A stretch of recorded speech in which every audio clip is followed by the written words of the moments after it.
अस्सलाम वालेकुम स्टूडेंट्स। उम्मीद करता हूँ कि आप सब लोग खैर आफियत से होंगे। मैं हूँ आपका टीचर कबीर अली और आप देख रहे हैं मेरा YouTube channel online teacher. Students, आज इंशाल्लाह मैं आपको 9th साइंस के मैथमेटिक्स के अंदर जो है ना एक्सरसाइज नंबर 1.2 जो है ना उसके क्वेश्चंस को सॉल्व करना सिखाऊंगा। उसमें कुछ मैं डेफिनेशंस के कॉन्सेप्ट क्लियर करूँगा और उम्मीद करता हूँ कि आप लोगों को इंशाल्लाह जो है वो अच्छी तरह से समझ आ जाएंगे। तो चलिए दोस्तों, चलते हैं अपने वाइट बोर्ड के ऊपर और वहाँ पर मैं इंशाल्लाह आपको आज सिखाऊंगा कुछ क्वेश्चंस और कुछ डेफिनेशंस के कॉन्सेप्ट। ठीक है, एक्सरसाइज नंबर हमारे पास है 1.2। ठीक है, 1.2। अब इसके अंदर वो क्या कहता है कि क्वेश्चन नंबर 1 है, from the following matrices identify unit matrix, row matrix, column matrix and null matrix. पहला उसने बोला यूनिट मैट्रिक्स, यहाँ पे हम लिख लेते हैं यूनिट मैट्रिक्स। दूसरा उसने बोला रो मैट्रिक्स,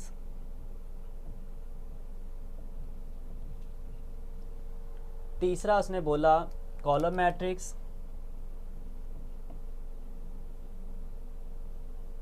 और चौथा उसने जो है ना वो बोला आपके पास नल मैट्रिक्स।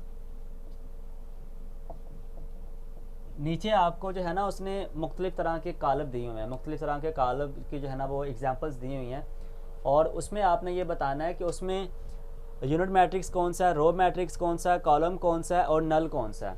ठीक है, अच्छा ये चीज़ें कि कौन सा कालब कहलाता है, इन चीज़ों को क्लियर करने से पहले मैं आपको इनकी जो है ना वो डेफिनेशन थोड़ी सी क्लियर कर दूँ।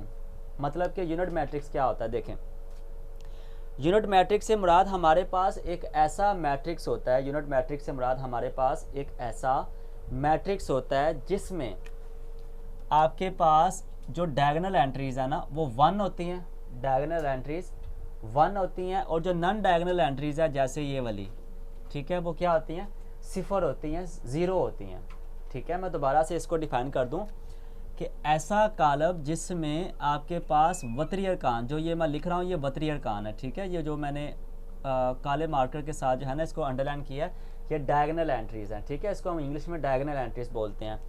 तो इनको हम लोग बोलते हैं वतरी अरकान। जो ये आपके पास ये दूसरे हैं 0 0, इनको हम लोग बोलते हैं गैर वतरी अरकान, गैर वतरी अरकान। ठीक है, नॉन डायगोनल एंट्रीज। ठीक है, मैं यहाँ पर लिख देता हूँ नॉन डायगोनल एंट्रीज।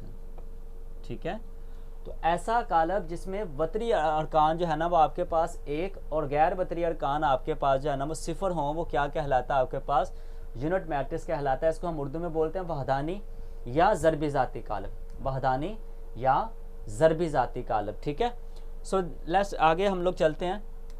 इनकी मैं पहचान आपको बाद में जो है ना भी बताता हूँ कि आपने इसकी पहचान क्या रखनी। ठीक है, सबसे पहले मैं थोड़ा सा डेफिनेशंस का आपको कॉन्सेप्ट दे लूँ। अच्छा जी, उसके बाद आता है रो मैट्रिक्स। अब रो मैट्रिक्स क्या होता है जी, रो मैट्रिक्स इसको हम लोग उर्दू में बोलते हैं कतारी कालब, कतारी कालब। ठीक है, ऐसा कालब जिसमें सिर्फ और सिर्फ एक ही कतार हो, a matrix which has only one row, a matrix which has only one row that is called row matrix, कतारी कालब। ठीक है, ऐसा कालब जिसमें सिर्फ और सिर्फ एक ही कतार हो उसको हम क्या बोलते हैं, कतारी कालब। तो स्टूडेंट्स, आपने ये चीज़ याद रखनी, जिस कालब के अंदर भी एक ही रो आएगी वो आपने याद रखना है कि वो आपके पास कौन सी होगी, वो कौन सा कालब होगा आपके पास, रो मैट्रिक्स। ठीक है, कतारी कालब। ठीक है, इसकी एग्जांपल आपके पास जैसे ये देखें 1 2। ठीक है, इसमें एक ही रो है तो इसको हम लोग क्या बोलेंगे, कतारी कालब। ठीक है, उसके बाद दूसरी चीज़ आपके पास आ जाती है स्टूडेंट्स, तीसरी चीज़ कॉलम मैट्रिक्स।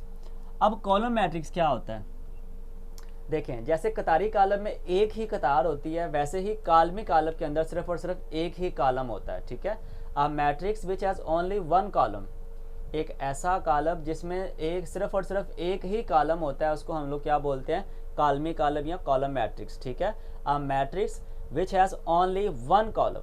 ठीक है, वन कॉलम उसके अंदर हो सिर्फ एक ही, तो उसको हम लोग क्या बोलेंगे, कॉलमी मैट्रिक्स। ठीक है, कॉलमी कालब। ठीक है, तो ये हम लोग इसको सिर्फ एक ही, यानी आपने ये याद रखना है कि जिस कालब के अंदर भी आपके पास सिर्फ और सिर्फ एक ही कॉलम होगा आपने उसको क्या बोलना जी, कॉलम मैट्रिक्स है। ठीक है, तो उसके बाद नेक्स्ट आ जाता है जी हमारे पास नल मैट्रिक्स, ठीक है। अब नल मैट्रिक्स क्या होता है, उसके नाम से ही ज़ाहिर है, इसको हम लोग उर्दू में बोलते हैं सिफरी कालब, सिफरी कालब, ठीक है।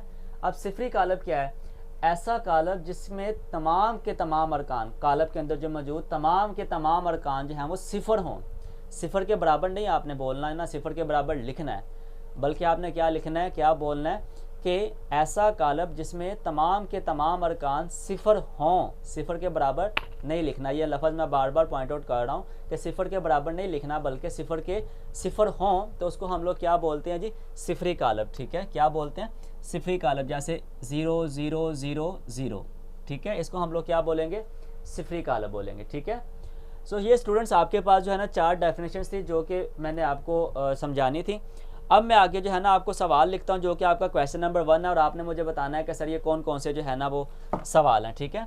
तो देखें ज़रा, क्वेश्चन नंबर 1 है हमारे पास, उसमें वो कहता है, क्वेश्चन नंबर 1 है हमारे पास, उसमें कहता है कि अगर a आपके पास बराबर हो 0 0 0 0 के, ठीक है, b आपके पास बराबर हो 2 3 4 के, और c आपके पास बराबर हो 4 0 6 के, और d आपके पास बराबर हो 1 0 0 1 के, और e आपके पास बराबर हो 0 के, और f आपके पास बराबर हो 5 6 7 के, ठीक है। सो ये मैंने आपके सामने जो है ना वो क्वेश्चन नंबर 1 लिखा, ठीक है। अब आपने इसमें आइडेंटिफाई करना उन डेफिनेशंस को ज़हन में रखते हुए कि सर ने क्या डेफिनेशन बताई थी, मैंने यूनिट मैट्रिक्स की क्या डेफिनेशन, क्या पहचान बताई थी, रो की क्या बताई थी, कालमी की क्या बताई थी, और नल मैट्रिक्स की मैंने जो है ना वो आपको क्या बताई थी। देखें तो स्टूडेंट्स, अब आप मुझे ए बार दे के बताएं ये कौन सा कालब हो सकता है, ठीक है, जिसके तमाम के तमाम जो है ना अरकान सिफर होंगे। तो यकीनन वो कौन सा होगा, नल होगा, सिफरी कालब होगा, ठीक है। तो यहाँ पर हम लोग नल लिख देते हैं, ठीक है, एन लिख देते हैं। इसी तरह से स्टूडेंट्स आपके पास बी वाला, अब वो कौन सा कालब है जिसमें सिर्फ और सिर्फ एक ही कतार होती है, अब वो कौन सा कालब है जिसमें सिर्फ और सिर्फ एक ही कतार, यानी कि रो मैट्रिक्स, तो यहाँ पर आप लोग रो लिख देंगे, ठीक है। इसी तरह से आपके पास जो सी वाली ऑप्शन है वो कौन सा कालब है जिसमें सिर्फ और सिर्फ एक ही कॉलम होता है, वो कौन सा जी, कॉलमी कालब, ठीक है, कॉलम मैट्रिक्स। उसके बाद जी मैंने आपको सबसे पहली डेफिनेशन आपको मैंने यूनिट मैट्रिक्स की करवाई थी, वहदानी या ज़रबी ज़ाती कालब की डेफिनेशन मैंने बताई थी। उसमें मैंने आपको क्या बताया था, उसमें मैंने आपको बताया था कि आपने अगर ऐसा कालब देखें जहाँ पर आपके पास जो ये वतरी अरकान है वो एक एक हो, एक के बराबर ने एक एक हो, और गैर वतरी अरकान आपके पास सिफर हो, तो वो कौन सा कालब कहलाएगा जी, यूनिट मैट्रिक्स कहलाएगा, ठीक है। क्या कहलाएगा, यूनिट मैट्रिक्स कहलाएगा, ठीक है। उसके बाद जी ई वाला कालब, अब ई वाला कालब देखें, इसमें एक ही कतार है, एक ही रो है, ठीक है, लेकिन आप लोग ना तो इसको कालमी कालब बोल सकते हो, ना इसको आप लोग कतारी कालब बोल सकते हो। क्यों, क्योंकि इसके जो अरकान हैं वो सारे के सारे क्या हैं, सिफर है, चाहे एक ही है लेकिन क्या है, सारे के सारे सिफर हैं, ठीक है। तो इसको हम लोग नल बोलेंगे, ना तो कतारी बोलेंगे और ना ही हम लोग इसको कालमी बोलेंगे, ठीक है। तो चलिए जी यहाँ पर हम लिख देते हैं नल मैट्रिक्स, ठीक है। उसके बाद हमारे पास एफ़ वाला क्वेश्चन आ जाता है जी। एफ़ वाले क्वेश्चन के अंदर हमने क्या चीज़ डिस्कस करनी है जी, अब हमने ये देखना है कि इसके अंदर क्या, इसकी ये कौन सा कालब जो है ना, किस कालब को ये वाला कालब ज़ाहिर कर रहा है, ठीक है। तो इसमें देखिए एक ही कालम है, तो वो कालब जिसमें सिर्फ और सिर्फ एक ही कालम हो वो क्या कहलाता है जी, आपके पास कालमी कालब कहलाता है। तो स्टूडेंट्स ये आपका क्वेश्चन नंबर 1 जो है वो कंप्लीट हो गया, ठीक है। अब आगे हम लोग जो है ना वो क्वेश्चन नंबर 2 करेंगे, और क्वेश्चन नंबर 2 के अंदर हमने क्या क्या जो है ना वो डिफाइन करना है वो देखें ज़रा। उसमें वो क्या कहता है जी, कहता है जी कि from the following matrix identify the square matrix, rectangular matrix, row matrix, column matrix, identity matrix और नल मैट्रिक्स। अब 6 उसने ए से लेके एफ तक जो है ना वो बताए हैं, ठीक है, 6 उसने टोटल बताए हैं। 6 में से 4 हम लोग पहले क्वेश्चन के अंदर, क्वेश्चन नंबर 1 के अंदर जो है ना वो कर चुके हुए हैं, ठीक है। अब 2 जो है ना उसने नए बताए हैं, वो कौन कौन से हैं जी, वो देखें जी। आपके पास वो जी है, आपके पास एक है स्क्वायर मैट्रिक्स, स्क्वायर मैट्रिक्स, ठीक है, और दूसरा आपके पास है रेक्टेंगुलर मैट्रिक्स, रेक्टेंगुलर मैट्रिक्स, ठीक है। तो चलें जी, सबसे पहले डिफाइन करते हैं हम लोग स्क्वायर मैट्रिक्स को। स्क्वायर क्या होता है, स्क्वायर को हम लोग बोलते हैं मुरब्बी, यानी मुरब्बा। तो स्क्वायर मैट्रिक्स से मुराद मुरब्बी कालब, ठीक है, और रेक्टेंगुलर से मुराद मुस्ततीली कालब, मुस्ततीली कालब, ठीक है। अब इसमें स्क्वायर मैट्रिक्स क्या होता है जी, एक ऐसा कालब जिसमें कतारों और कालमों की तादाद बराबर हो, a matrix which has equal number of rose and columns that is called a square matrix. एक ऐसा कॉलम जिसमें कतारों और कॉलमों की तादाद जो है वो क्या हो स्टूडेंट्स, बराबर हो, सेम हो। फ़र्ज़ कर लें कि अगर कोई कॉलम आपके पास है 2 बाई 2 उसका ऑर्डर, तो वो वाला कॉलम क्या कहलाएगा आपके पास, स्क्वायर मैट्रिक्स कहलाएगा। क्या कहलाएगा, स्क्वायर मैट्रिक्स कहलाएगा। ठीक है, तो देखें ज़रा यहाँ पर हम लोग इसके एक एग्जाम्पल लिख लेते हैं, 2 4 6 8। ठीक है, ये मैंने आपके सामने जो है ना एग्जाम्पल लिख ली। अब इसमें मुझे आप लोग बताएं कि कितनी जो है ना वो रोज़ हैं, 1 2, और कॉलम कितने हैं, 1 2। तो ऐसे कॉलम को हम लोग क्या बोलेंगे जी, स्क्वायर मैट्रिक्स, मुरब्बी कॉलम। ठीक है, मुरब्बा नुमा शक्ल का जो होता है। ठीक है, जिसमें जो है ना वो लेंथ एंड ब्रेथ जो है ना वो सेम होगी। ठीक है, अच्छा जी, अब इसके अंदर हम लोग आगे डिस्कस करेंगे रेक्टेंगुलर मैट्रिक्स। उसके नाम से ही ज़ाहिर है मुस्ततील। ठीक है, मुस्ततील आपको पता है एक जैसी शेप की नहीं होती, यानी उसकी चारों साइड्स या जितनी भी साइड्स होती हैं वो बराबर नहीं होती, वो सेम नहीं होती। ठीक है, तो हम लोग इसकी डेफिनेशन अगर मैट्रिक्स की सूरत में करेंगे तो कैसे करेंगे, अ matrix which has not equal number of rose and columns that is called a rectangular matrix. कि एक ऐसा कॉलम जिसमें कतारों और कॉलमों की तादाद जो है ना वो बराबर ना हो, ऐसा कॉलम जिसमें कतारों और कॉलमों की तादाद बराबर ना हो, वो क्या कहलाता जी, रेक्टेंगुलर मैट्रिक्स कहलाता। ठीक है, तो आपने ये पहचान याद रखनी है। स्क्वायर के अंदर जो है ना कतारों और कॉलमों की तादाद बराबर होती है, उसके नाम से ही आपने ज़ाहिर रखना है। ठीक है, मुरब्बा मतलब हर तरफ से जो है ना मुकम्मल एक जैसा, और रेक्टेंगुलर मतलब कहीं ना कहीं से वो टेढ़ा मेढ़ा, कहीं से कोई साइड छोटी कोई बड़ी वगैरह वगैरह। तो रेक्टेंगुलर की क्या मिसाल होगी जी, 2 4 6 6 8 4।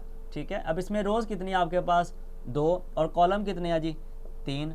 तो ये वाला इनका चूंकि ऑर्डर सेम नहीं है, या इनकी number of rose and number of column जो है ना इक्वल नहीं है, तो देन हम लोग क्या बोलेंगे जी, ये वाला कौन सा कॉलम है जी, रेक्टेंगुलर मैट्रिक्स। कौन सा कॉलम है जी, रेक्टेंगुलर मैट्रिक्स। ठीक है, तो स्टूडेंट्स आगे मैं क्वेश्चन लिखता हूँ, तो क्वेश्चन लिखने के बाद आपने मुझे बताना है कि सर ये कौन सा जो है ना वो क्वेश्चन है। ठीक है, यानी इसके अंदर कौन सा ये कॉलम है। ठीक है, तो यहाँ पर मैं क्वेश्चन लिखता हूँ और मैं साथ साथ आपसे पूछूंगा और आपने साथ साथ मुझे जो है ना वो बताते जाना। ठीक है, अगर मैं पहला पार्ट इसका लिखता हूँ, पहला पार्ट है जी आपके पास -8 2 7 12 0 4। ठीक है, अब आप मुझे बताएं ये कौन सा कॉलम है जी। ठीक है, अब अगर आपने 6 टोटल पढ़े हैं अभी तक, 6। ठीक है, क्या ये नल है, नल मतलब हमें कैसे पता चलेगा, क्या इसके तमाम अरकान 0 के बराबर हैं, नहीं जी। क्या ये कतारी कॉलम है, क्या इसमें सिर्फ एक ही कतार है, नहीं जी।